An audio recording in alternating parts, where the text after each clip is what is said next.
আদালতের উপরে আমরা নির্ধারণ করব পরবর্তী কর্মসূচি। জয়পুরে আমরা অভিমুখে যাত্রা করব। আমরা দেখতে পাচ্ছি গত 2 দিনে এখনো পর্যন্ত কোন স্পষ্ট রূপ আমরা এই অন্তর্বর্তীকালীন সরকার থেকে আমরা পাই নাই।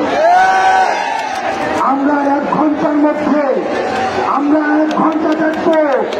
1 ঘন্টার মধ্যে যদি আমরা কোন ধরনের আমরা সুস্পষ্ট রুটম্যাপ না পাই তাহলে আমরা মার্চ টু যমুনা আমরা ঘোষণা করব।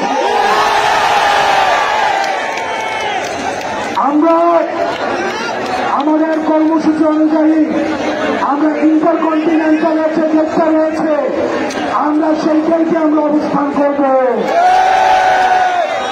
এই যে রাজস্বিক যে মোড় ইন্টারকন্টিনেন্টালের রাজস্বিক মোড়ে আমরা অবস্থান করব।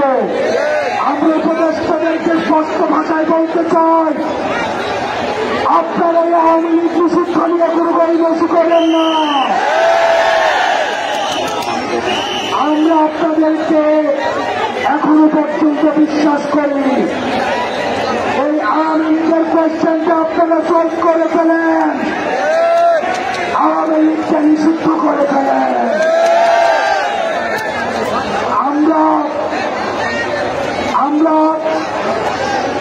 আর 1 ঘন্টা পরে শাহবাগ থেকে বাংলা মোটরের যে রাস্তাটা রয়েছে এই পুরো রাস্তাটা আমরা দখল করব এবং সেটার সেন্টার হবে রাজস্বিক মোড়, ইন্টারকন্টিনেন্টালের মোড়।